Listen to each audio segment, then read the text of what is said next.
তো হ্যালো বন্ধুরা, তোমরা সবাই কেমন আছো? আশা করি তোমরা সবাই ভালো আছো। আজকের ভিডিওটি হতে যাচ্ছে ফুটবল খেলা নিয়ে। क्या बोला तूने? হ্যাঁ, তোমরা ঠিকই শুনেছো। গত ভিডিওর মধ্যে দেখেছিলাম ক্লাস 9 ভার্সেস 10 এর ম্যাচ। তো এখন খেলা শুরু হয়ে গেছে, তোমরা সবাই দেখতে থাকো।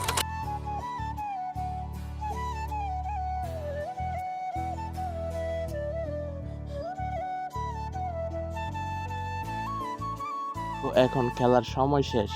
এই খেলার মধ্যে দুইটি টিম থেকেও একটি টিম গোল দিতে পারেনি। তো এখন যেহেতু খেলার মধ্যে কোনো টিমই একটি গোল দিতে পারেনি, তার কারণে প্লান্টিকে খেলা হবে। তো এখন প্লান্টিক শুরু হচ্ছে ক্লাস 8 দিয়ে। ক্লাস 8 প্রথম চান্স মিস করে ফেললো। পরপর 3টি গোল মিস করে ফেললো ক্লাস 8। তো এখন ক্লাস 9 এর গোল করার পালা। তো ক্লাস 9 তাদের প্রথম গোল হয়ে গেল। তারপর 2টি শট করে ক্লাস 9 জিতে গেল। তো ক্লাস 8 এই খেলার মধ্যে ব্যর্থ হয়ে গেল। তো আপনারা সবাই ভালো থাকবেন, সুস্থ থাকবেন। আল্লাহ হাফেজ।